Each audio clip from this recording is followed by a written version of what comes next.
Clockwork was newly formed in Cycle 2. How did this team come together? Both me, Ares, and Okina were like freeloaders. We didn't really belong anywhere. Especially me. For those who don't know, some people may know, but I played a lot in North America, even though I'm Europe. So basically what started happening was we started playing a lot of mixed scrims, or in North America that would be privates. And we just had fun together, right? So what we do is we created this team and we started playing as this team against other teams, even though we didn't have officially a team, right? Because at the time Baguette was in Hellbent, but he was also kind of bored and he wanted to play more. So we just played together for fun. And then we started beating teams that we quote unquote shouldn't beat. We were doing really well, right? So we were like, okay, we might actually make a team here. So that was the plan for season 4. But then things changed and we decided to make the team for this season instead. And Baguette offered to leave Team Hellbent to join us. So yeah, that's kind of the story. So we're just a bunch of friends going together playing some teams. What preparation did you do as a team and personally for the Challenger Cup? As a team, I think we weren't too worried about the Challenger Cup. We knew we were almost certainly going to get in, or we felt like it at least. We have played a lot of those teams before and we did really well against them, right? We felt like we were coming strong, but of course I remember both Ares and Baguette, I think, before the Challenger Cup, they were kind of like a little shaky, you know. Of course you gotta be that, it's a tournament and you have to perform, right? For me as well, it felt very different from a normal VRML match because there's actually something a small bit on the line. Like we would get into Master and we would start playing higher level teams, which of course for us is fun. And that's why everyone on our team is playing. We're playing for fun. Preparation wise, we scrimmed teams, we talked some things over, but we went in very simple and our play style is very, everyone does what they feel like. We don't have any plans or plays or QBs really simple if you actually look at it, but it's also hard to counter because it's so simple and it's so viable. So if the enemy team does something, one player can just move a bit, adapt to that, and then we're good to go. Players do kind of what they want, they position like what they like. Of course we have basic positions, like Oki is a little bit of a defender with me, I'm goalkeeper, the other two are strikers.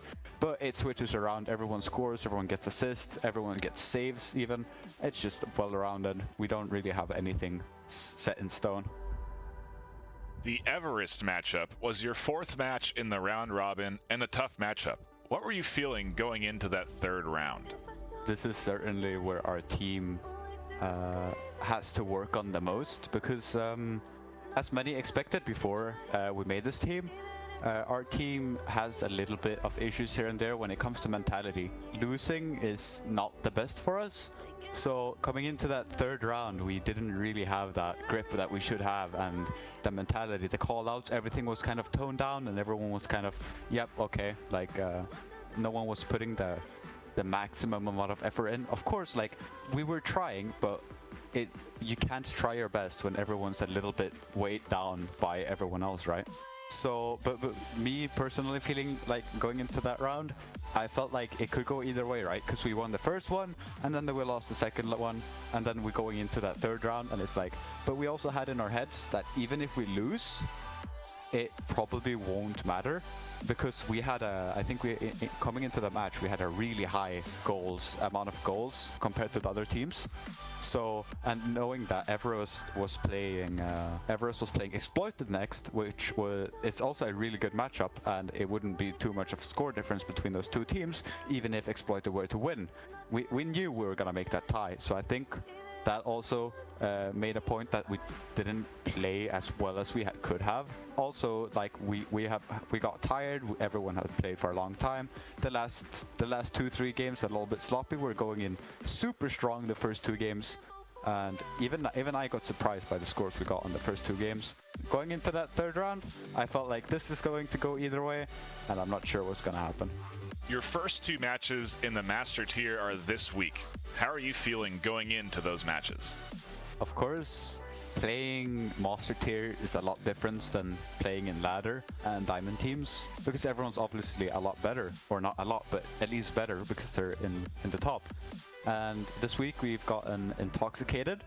If we play well, I think we might have a small chance, but I would say it's gonna be a tough one.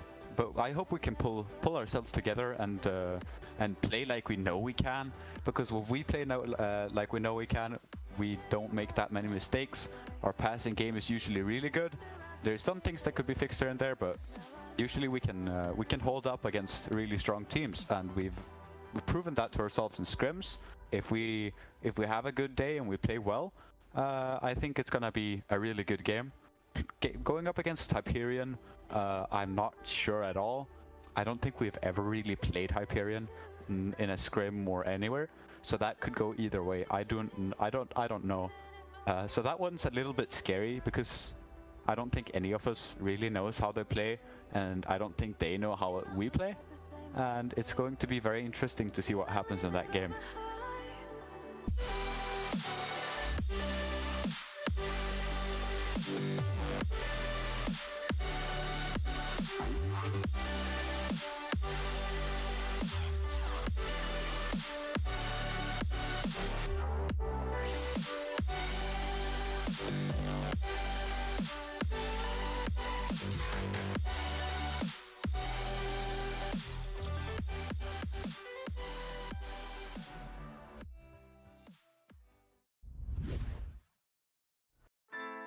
Good afternoon, Jacks and Jills. I'm Monsieur Demouy, and this is 3-Minute Meta. Let's talk about bubble offense. So you just got your team through mid, and you're now set to attack the bubble. There are 2 primary formations when attacking the bubble, deep and shallow. In a deep formation, you will typically have your backliner around double diamond or otherwise in the backfield. 2 of your forwards will generally be split on either side of the trench, and you'll tend to have a striker somewhere in the bubble putting threat on the goal. The shallow formation is basically just a compressed version of the deep formation, putting the backline on or around bow tie, and with all 3 forwards either pressing the bubble or putting threat on the goal. The primary purpose of both formations is for the backliner to first draw out a defender, and for your team to press a numbers advantage. The ideal situation would see the backliner disabling this defender and rejoining the play.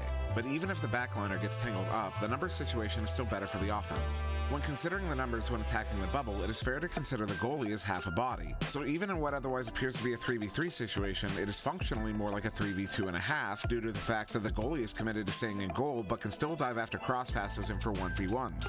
So when we're talking about pressing this numbers advantage, it doesn't necessarily mean that the backliner is rejoining the play. So long as the backliner pulls that defender out, the 3 forwards can press a numbers advantage.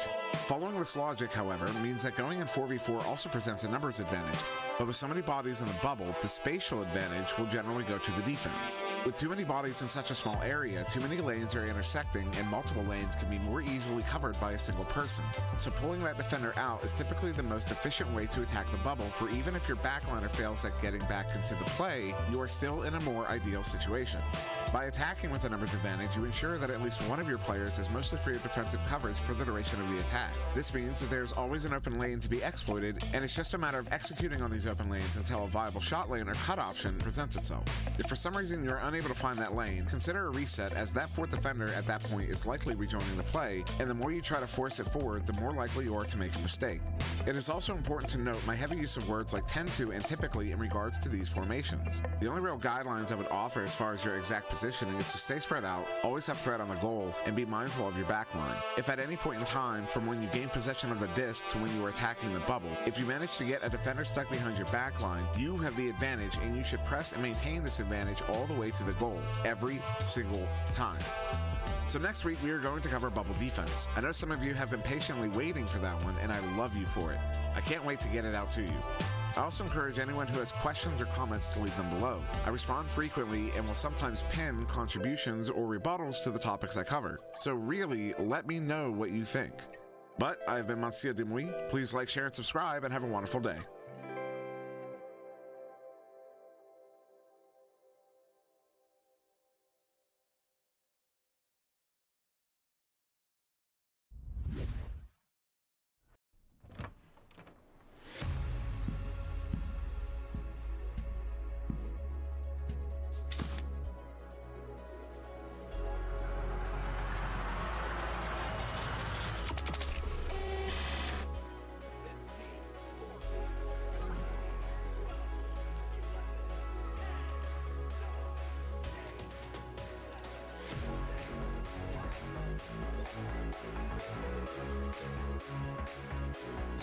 They'll still be there for the recovery. They stack them, meeting them along the line. So there is going to be a shot from the bottom line and right into the goal. Mail it in. It's Franz. In a row, shots, 2 shots in a row, fine. 3 in a row, that's where snowballs begin.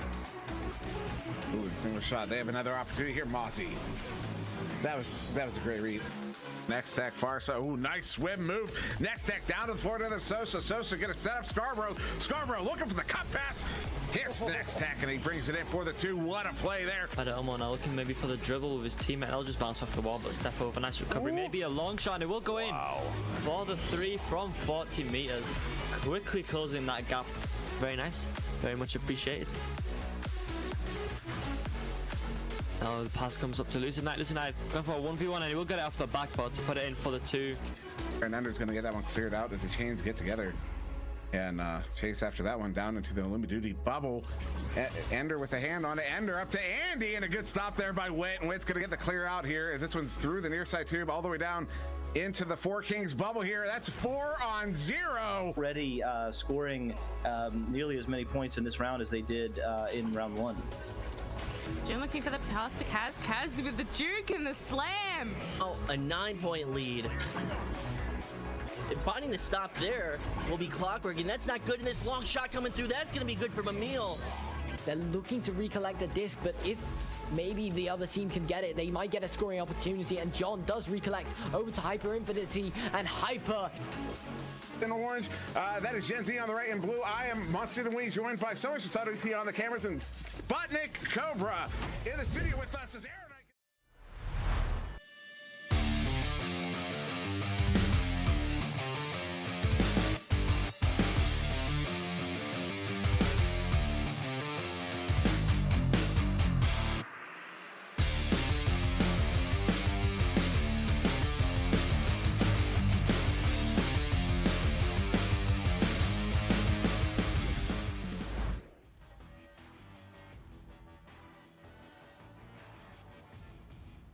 All right, hello everybody. Welcome to VR Master League here on Channel 1. I'm Palidore, being joined by NightFiree, as well as so much for subtlety on the cams, and on the sidelines we've got JG. It all rhymes. How about that? NightFiree, what's up?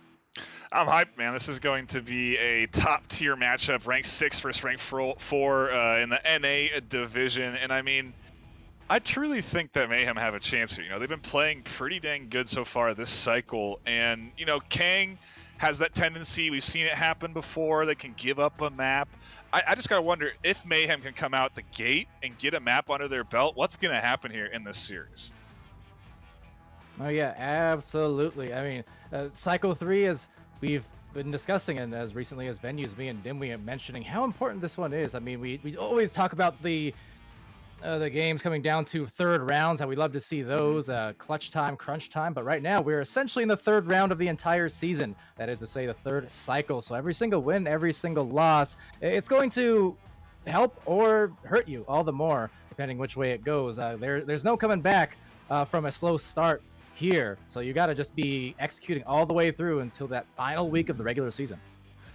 Yeah, that's true. Cycle 3 certainly, when the pressure starts to mount, when you start to feel the whole work of your season starting to be on your shoulders, so to speak. Where this is it. This is some team's last chance to make sure that they're going to move on to that postseason tournament, because you have to be in the top 8. There's no, I think there's going to be a Challenger Cup at the end, and then you don't want to be basically ranked 9th or 10th at the end of Cycle 3, because then it starts to get really. I mean, you want to talk about nerves, Palidore. That final Challenger Cup is going to be something else. Yeah. Most definitely. Over to JG also on the sidelines. Curious what you're thinking of this match. I know you're hoping for one of those back and forth series. Just got to make sure to unmute his mic. Yep, He is. I know my mic was unmuted. My bad. I mean, I've casted a few Master Leagues games, and I've seen a lot of one-sided, especially with Joker going. I've done 2 in a row, I think, of Joker in one night, and it's honestly a little bit, what'd you say, underwhelming, because you hope for something, but it's like Joker's undefeated, and they still will probably stay undefeated. So it's just really exciting to see. What I've heard from you guys is that these 2 teams are very well equally, or at least I heard that these 2 teams have a great matchup together and do back and forth. So it's just gonna be exciting to see that. And I don't like to talk to Joker about like this in a bad way, but like it'd be good that it would be not just a one-sided match. It'd be something that would be given a nice entertainment. And I think the poll said that it was a 1 to 27 for 1 to 2.77 for Kang, and 1 to 1.56 for Project Mayhem. So it doesn't look like it's completely one-sided. There's still some hope for Kang, because we got both sides with a 7-to-9 win ratio. So it's going to be very exciting to see what happens. And I've seen both of these teams plays, both against Joker, I think, and it's just going to be exciting to see how these 2 teams are going to face off each other, and I'm excited to see how this first round plays out. First round's about to start as of now, so let's go and get to it. Hey everybody, thank you for joining. Once again, I'm Palidore, NightFiree co-casting with me, JG, sidelines, and so much for subtlety. On to the cameras. Round 1, NightFiree, here it goes. Oh yeah, you got to bring that. Hype cam work coming in from one of the most veteran, if not the most veteran camera folk in the business, as we get into this joust right out the gate. And I mean, you don't even have time to argue who has disc. The goal goes in, and it's Mayhem with an early 3. Early is right. That is 7 seconds into the clock. Wasted no time whatsoever. Mayhem off to a crazy good start there. Kangorillaz now have to joust out, and off of that rebuttal. Let's see. Ooh, there's the blitz coming in. Almost grabs it, and there's a great slap from Strambitsky. Recognizes that there's going to be a second set of pressure after that stun, after that interrupt comes in, and just a really nice read from him to prevent what could have been, another 2 points. That's the last thing you want for scores to pile on. And here comes the push-up. Zenith managing to get a nice pass up. The stun out on the goal. The jukes in through the midfield, and the 2 gets threaded in through the defense. All right, and just like that, 24 seconds in. I mean, not too much time either off the clock, and they got their first couple points.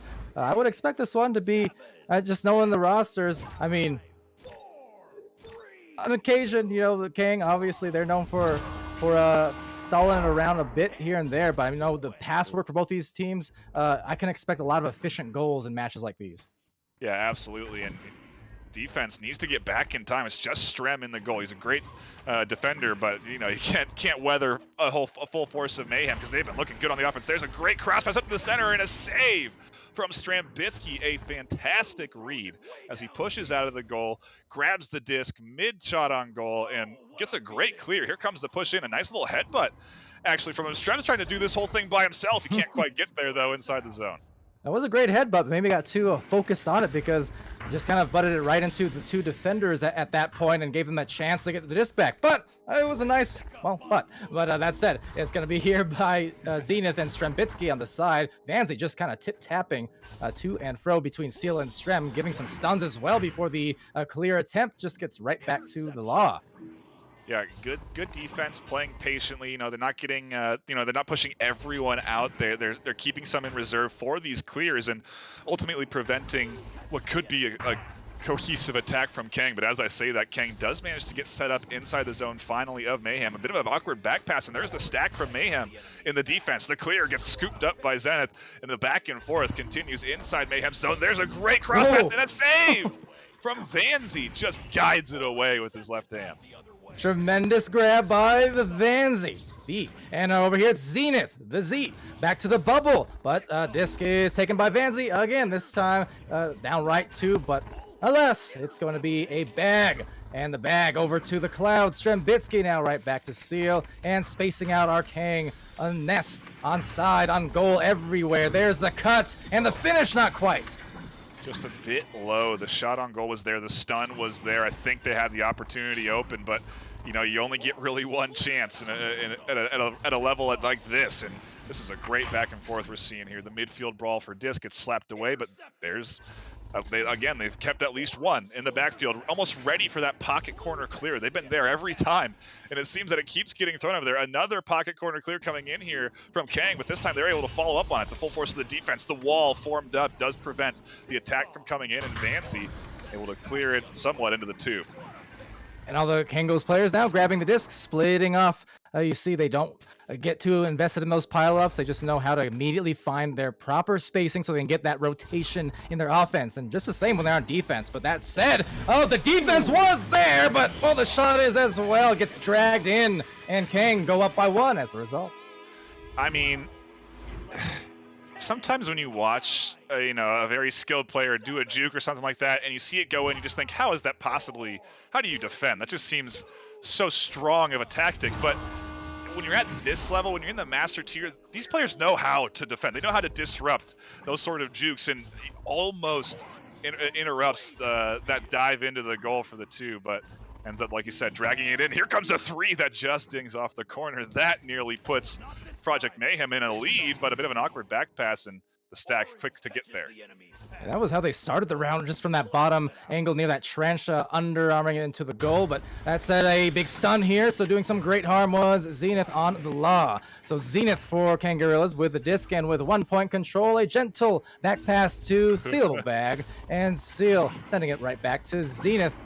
Will be again halfway through this round, and the scoring may be about to pick up off the backboard and in for Strem. A really good setup, just the clear up there to Strem. Just the perfect positioning for that opportunity to happen there. Really good of Strem breaking free of his man one-on-one coverage there, and then taking that shot off the backboard. That's a long-range three, and to sink that, super impressive. The quick stack from Kang does come out the joust, but looks like Mayhem may be ready for that, playing it passively and trying to work themselves up through the midfield. And that they do. Will bounce it down, but rebound to Strem. Strembitsky finding that clear. Will bounce a few different times. Swagmore there here on Mayhem now. Over to the Law. The Law inverting, looking to convert on Zenith. And Zenith missed the grab, and that was all she wrote. So the Law taking it home and brings him back within two. And I mean, that's a tiny little mistake. He was out of position for a second. He got right back up there as soon as the goal went in. You saw him pop up, but to capitalize on that moment, just a great recognition of an opportunity, and sinks in that too. And I think he may have even had a chance to sink in a three early on when he first got the disc, but the inverted drew a bit of his attention there. And well, either way, he puts some points on the board for Mayhem. They keep this thing close. Still a 2 point lead for Kang. The setup, they're trying to extend that lead. There's the cross pass that goes just a bit wide. But you see, even though they missed, they still had another player over there for the rebound. That's the beauty of that spacing we talk about in these master teams, is that you can even afford mistakes sometimes because there's someone there to recover as Mad coming out, recovering off the stun. But there's another one from Strembitsky. Strembitsky looking to the opposite side. That's going to be to Zenith. Zenith bouncing it underside and now taken to Vanzi, by Vanzi that is, and sent sideways as it will be another failed clear attempt. That's the only thing I think really kind of killing them here in this round a bit. You're seeing a lot of these extra attempts from Kangs, these rebounds, and look at that, the pass found, Mad. That thing was slapped in so fast, 17 meters a second. I mean, you didn't have time to react. As soon as it hit Mad, it went flying off of his person into the goal. Really good 1-2 setup there.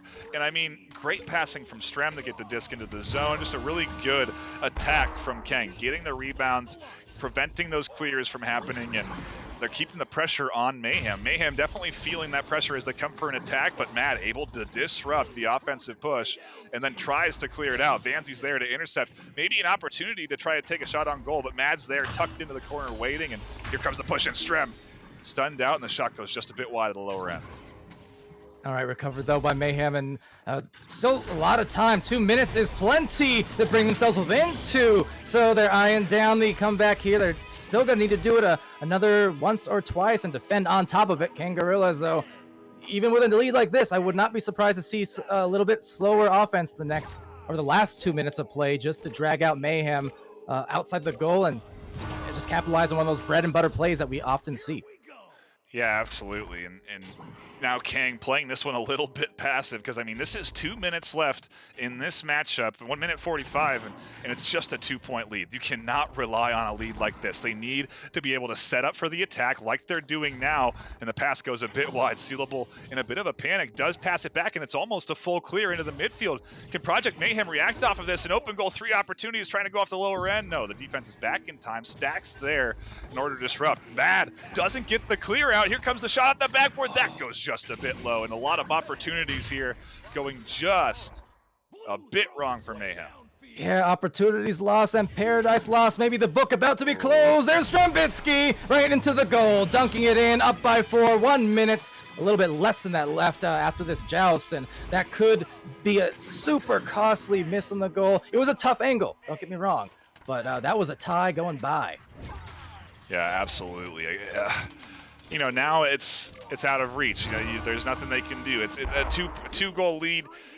I don't think if they have to charge in here at this point. If anything, you do want to keep things close, so you do want to get some points on the board here, so that you can maybe, I don't know, go into a potential aggressive defensive push out. But they need to score now because there's a running clock. So when they get into that in between time, and this is what they can't afford. They're full clear down, and yeah, this is pretty much round 1 locked in for Kang as Strem guides that one in.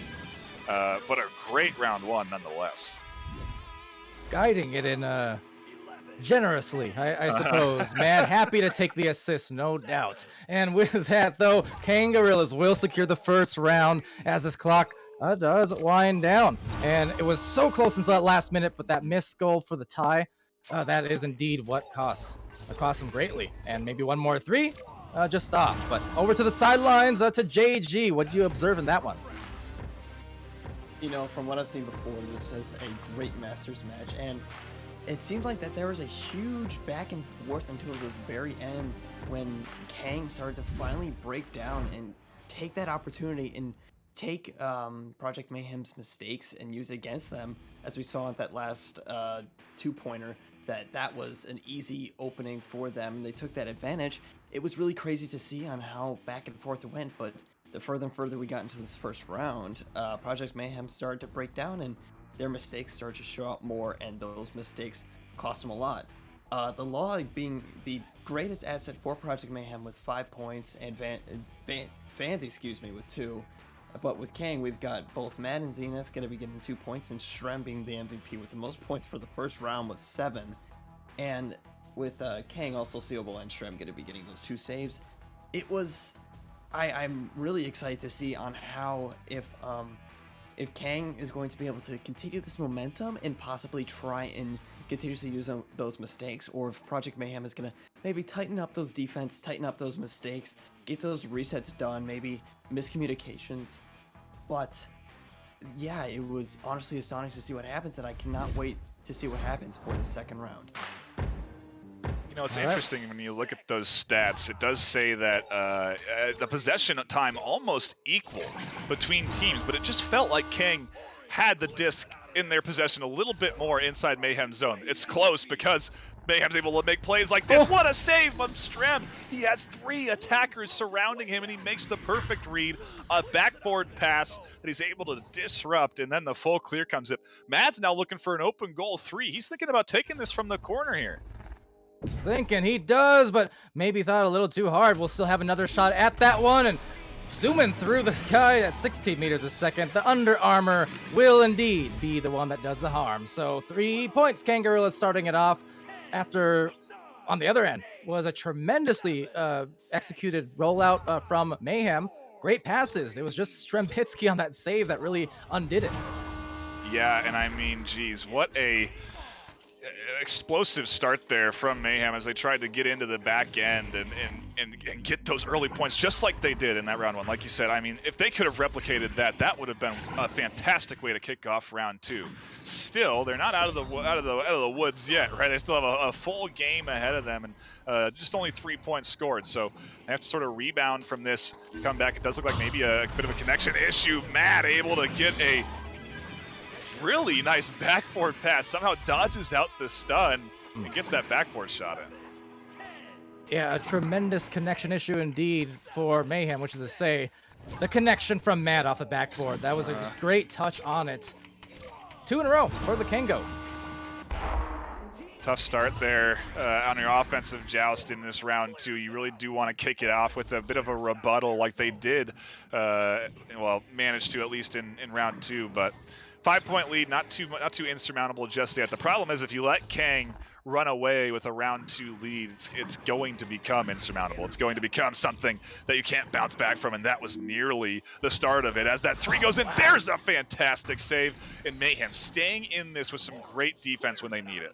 Oh, absolutely. We've seen some tremendous saves like that from Vanzi, from Swagwar, from the Law, and I mean, everyone really is just getting their hands and their grips on those saves, those steals, but now needing to find the offense here as they will get a grip and try to slip by the defense up to the top. Vanzi with a grab and 3 players right in that outer edge of the bubble for Mayhem as they do work it up on this cut. Swagwar, one more! The Law being stunned by Seal and Mad, however, good defense. And I mean, this is what high tier defense looks like. The reads. You're not reacting. You're making the adjustment and the prediction beforehand. There's the 3 out the back, and it's unfortunately doesn't go in for the 3, but Mad's right there to pick it up for 2. Points are points, and it's a 7-point lead. But I mean, what a great sequence there to read that pass, get the stuns early, disrupt that cross, and then take it all the way across the field for a 2. I mean, a great play for Kang now, and with a 7-point lead, it's a great way to start this round 2. I mean, hey, we still have 7 minutes left. Just not able to find their foothold is what it comes down to so far in this round. And a lot of that because of, again, just starting off with that Strem save. That's a really great way to just demoralize a team. But so could a 3 if they had made that one. But a narrow miss will be grabbed by Mad. And another missed opportunity there. Unfortunately, they're getting some good looks, but one and done it seems like, as it will be back to ultimately Kangorillaz, Strembitsky ducking and bobbing and weaving before finding a pass here. Yeah, and again, just a solid defense. It's really inside the zone too. I feel like that's where Kang is doing a good job of just shutting down Project Mayhem. They're not even on top of the great saves from Strem. They're doing a good job of not even allowing Mayhem to set up inside the bubble. And here comes the stack in the back end. They're disrupting the passing, but as I say that, Law able to get that 2 in before the setup of defense. They were trying to get prepared, but Mayhem just made a good read there. Yeah, that was a great pass in close quarters as well. So when you're that close to each other and you're in the bubble, so all the defense is piled up in the same zone, I mean, you got to thread those needles perfectly, basically, or it's going to be a turnover or just a too tough of a catch. And that said, 2 in a row maybe, but just missing it. 4 players there for Mayhem. They, to their credit, they do get back very quickly on this recovery, but Seal will still meet the disc and slap it as Vanzi just takes a tap boost into that recovery. And I mean, these clears from Kang have been really good. And as I say that, a great rebound from Mayhem. There's the pass that floats just a bit wide as he's trying to juke out Mad's attack. Mad somehow gets through, gets the disc, tries to full clear down. Palace there to receive it, pushes it back into the zone of Kang, and the back and forth here as you see the stacks zipping across the field to be able to be ready for defense, ready for offense, trying to do their best to be quick. And Law back here tries to get the full clear down the tunnel, bit of an awkward bounce, and geez, the battle for dispossession finally results in Strem with a 3. Yeah, Strem with a little bit from the sky, and 10-2 that lead is starting to balloon. 8 points ahead. Mayhem still has 4.5 to work with, so as you said earlier, it's still not, even now, it's still not out of the woods kind of a situation, but we saw that last round came down to the final minute. This one could still be that way. If Kang scored 10 points in the first half, Mayhem could easily make up that 8-point difference right about now, especially with a goal here, but dived and stunned. Couldn't quite get in through that zone defense, which has been looking great. There's a fantastic cross pass, though. And everyone working together on this Mayhem team to get that 2. And that's what it takes to get through this Kang defense. They finally do it there again. And now, look, it's only 6 points. They're chipping away. And again, you know, they're doing it quick enough. The question is, can they continue it? Can they prevent Kang from being able to bounce back, get a 3, get a 2, and nullify this chipping that they're doing? Yeah, it's those Kang offense, especially when they have the lead in late games, that's what's really tough to deal with. But for Project Mayhem here, both of their points, both of their goals in this round were both off some really nice passing, but needing to defend because nice passing can come at an instant, especially from a team like Kang, going bang into the goal for the dunk. Yeah, and that's what that's what like you said, the challenge of going up against a Kang lead is once they have it, they do not let it go easily. The quick rebuttal there, and just like that, the lead continues to expand, and the time continues to chip away. And Mayhem starting to feel that pressure because this is round 2, and they must win this one. There's a good setup though, and a good attack, a good bit of pass work, and you couldn't ask for a better way to bounce back. An almost instant 2-pointer back-to-back here. Oh yeah, that's the way to do it for sure. So just wiped off that last score with a score of their own in no time at all. A quick shout out to the Twitch chat, by the way, and thank you, Gorans Gaming, subscribing there 4 months with Prime. Appreciate that very much. You're more than a goalie. You are the sub of my heart. And that said, maybe a work of art on that shot, but no, it's a little bit distraught for Project Mayhem here, finding a fight in their hands, but needing to score every single time they're down this floor. Otherwise, they're going to see it slip away.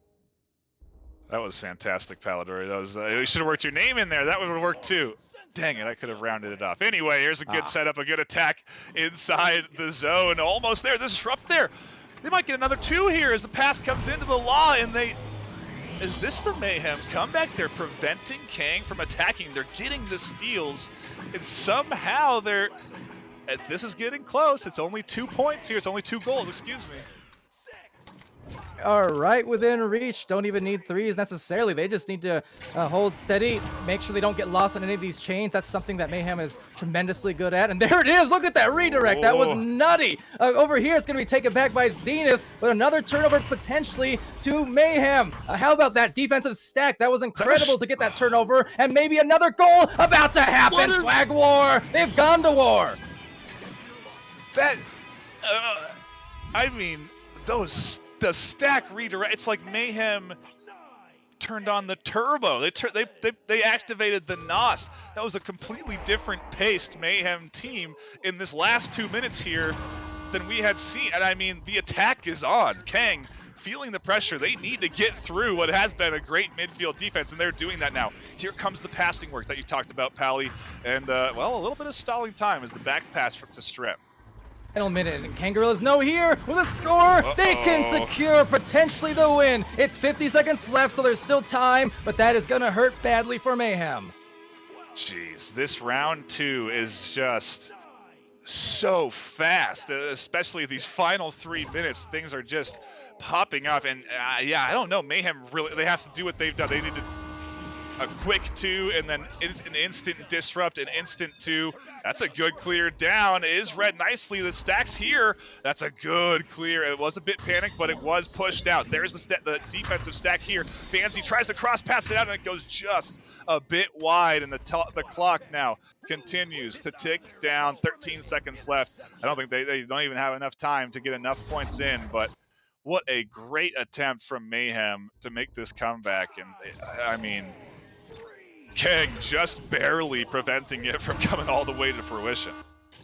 That is the truth. It was down to the wire in both rounds, no matter how far. I mean, Kang got up to an 10 point lead, something like that, midway through this round. But not too tough for Mayhem to overcome, to their credit. But Kangorillaz still will close this out. And we're going to close this match out with the sideline casting analysis there from JG. Thank you, Pally. Man, at that end, like you said, Knight, that they turned on that NOS and they just started to go at it. But unfortunately, they didn't have enough NOS in that tank. And right at the end, it didn't push through. And unfortunately, it is going to be towards Kang for a 2-0 win, with it being so close. And this is the type of Masters games that I love to see. It gets very close. The chat gets super excited. I got super excited. I don't root for teams, but I just root for the movement, and I always hope for the third round, because that's always awesome. I mean, okay, I take that back. I'm probably lying when I'm saying that I don't root for the teams. I root for a couple of teams. Yeah, I'll be honest there. But it was crazy, and I'd love to see that they were good foes. And it was crazy also to see Strem with 17 points, Mad with 13, Zenith with 6, that is Kang. And in Project Mayhem, we had Law coming in clutch, bringing the Law down to Kang with 14, Swag War with 4, Vanzy with 6. And again, it is a 49 Project Mayhem and 51% possession. Knight, I think you were the one that said that. It was so equal, but it looked like Kang just did so much during that, and it looked like they had the possession most of the time, but at that end, it was looking more like Project Mayhem had that possession. It was just honestly crazy to see that even though it was a 50-50 with time, it still can look so much different with movements and all of that. But other than that, yeah, that was great, and I can't believe to see such a close match between Kang and Project Mayhem.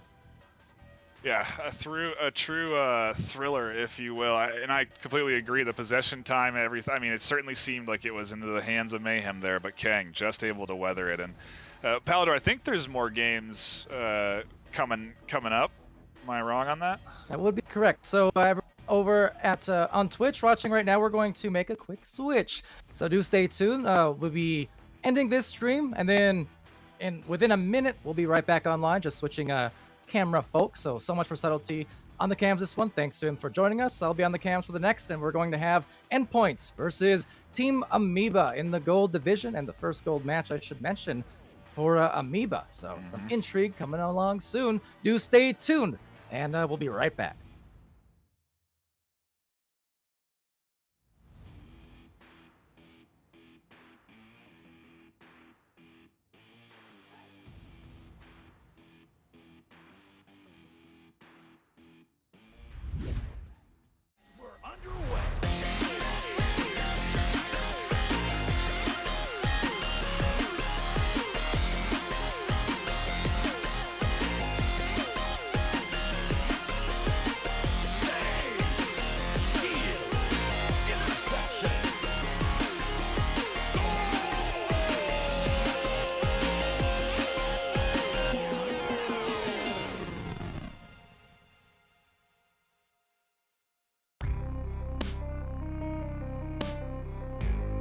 Season 3 of VRML Echo Arena is brought to you by HyperX, Rebuff Reality, Asterion Products, ProTube VR, VR Cover,